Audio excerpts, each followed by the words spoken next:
Leave me alone. Okay, that's pretty clear. We have a very important video to make.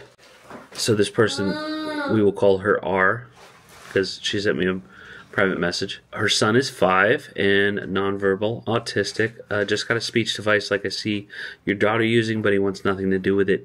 He loves his regular tablet for watching YouTube videos, so whenever I try to work with him on his speech device, he wants nothing to do with it and freaks out and throws a fit till he gets his other tablet. How did you get her interested in using a tablet to talk? Alright. Come on, let me show this nice mama how we do this. Come on. Hey. Come on, she'll appreciate it. So Abigail loves listening to the volume buttons. This is Dad's iPad. We're using this for reference. Because Abigail has her communication and her music all on the same iPad because she's graduated to that point. But, you know, like we said, she's 18, so, you know, don't compare your chapter 1 to someone else's chapter 10, you know? But I went ahead and put YouTube Kids on my iPad so we could use them kind of in the same setup. So hold on, wait a second. We got to show them something. Ready? Watch this. So she wanted to use music, and she's definitely into it right this second.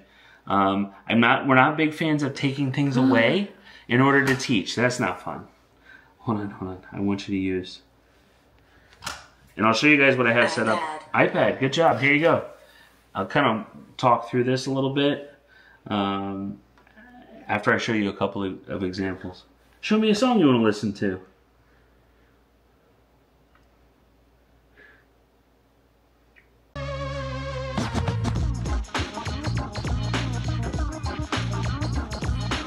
The volume button over here.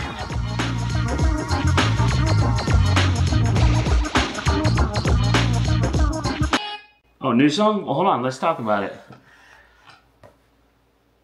iPad. iPad, awesome, here you go. Oh, you want to take a break? Okay, let's find that on here too. Leave me alone. Okay, that's pretty clear. Okay, alright, that's all I needed anyway. I appreciate your help. Yeah, alright. This is mine though, you can't have this. Here, this has your music on it. See you later. Oh wait, real quick, can I borrow that real quick? Stay right there, I'll hand it right back to you. Just let me have it, please. Thank you. Okay, she didn't want to give it to me.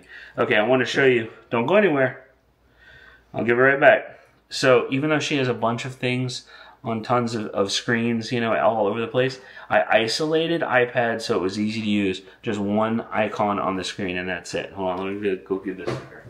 So I would say early on, definitely differentiate. Don't put them both, you know, communication and music on the same device, which it sounds like you have not. You have a separate device for communication.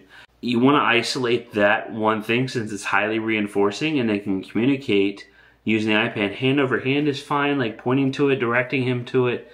Get him to use that icon and then reward immediately.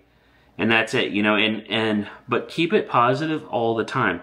If it's a negative experience, they're going to associate that with it being a bad thing. Their communication device isn't going to be a good thing. Eventually, what Abigail did, she didn't use hers for a while either, right, Sel? Yeah. It was a couple of years after we had gotten it before she started using it really consistently on her own, unprompted. And it took that amount of time for her to discover the power that communication had. And she also had other forms of communication. Right. She could tap us, pull us where she wanted to go. She had modified sign language. You know, I'm sure that your son has ways that he communicates. So they kind of have to learn through, you know, us pushing and prodding and prompting them and reinforcing the heck out of it, how much more power the communication device has compared to other forms of communication, and that they can be more clear, have more clarity in their communication. One of the things I was just, when you started talking about that, is with Abby, now she will seek her iPad out. So she might try to use her sign language or pull us somewhere. And if she's not getting her point across, or if we're just ignoring her, she will go seek her iPad out to bring it over and be like, this is what I'm talking about, guys. Right. Right. So it will happen, but you have to be consistent with it. Yep. And just have it out for them, readily available. It's definitely a natural progression as far as the use of it. But yeah, to get him to start using it, I would utilize that specific item, that highly reinforcing item, as a target for them, and just have that one thing on the screen. That's it. Yeah. You know, add something else that's also reinforcing.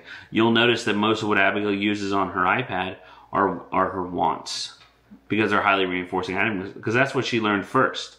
You know, now we've been, over the last couple of years, we've been teaching her things like leave me alone or give me a break, or, you know, things like that are more associated to just general communication and not just like, hey, I want ice cream, you know.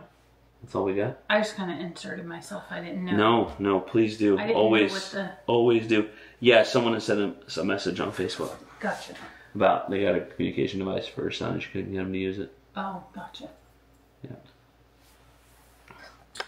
She'd also said that her son elopes a lot, and that too, I think, in a lot of cases, not every case, a lot of cases that changes with age and maturity. Yes. So we were actually talking about it with Summer the other day. She's like, "Do you remember when like none of us could just sit and relax? Yeah. Like somebody always had to be on guard. Yeah. Now, if she does run, not very often. If she does, it's like a little jaunt. Yeah. And then she's like, "What am I doing?" Taking a short trip, and then she's like, "I'm a teenager. I'm not running to anything." But one thing I do want to encourage you on is definitely stay after it. There are far better feelings. There are no better feelings in life than giving your kids the tools that they need to succeed. You know, the first time, like Priscilla said, when that Abby will go get her iPad and come to us and use it to talk. The first time she did that, just felt amazing. You know, we really genuinely felt like we were hearing her voice, if that makes sense. So stay after it, and it'll come. Keep using those reinforcers. Keep it a positive thing. That's my number one tip. Now, I will be deleting YouTube Kids off of my iPad because that's one thing we don't do. We do not have it on our phones, on our iPads or anything like that, because she has on hers.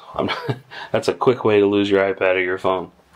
Won't play that. Now maybe if her iPad's dead or something, or we're at a restaurant or something, I'll put it on my phone real quick. But the problem is it'll get swiped off my desk. Like it'll be gone all the time.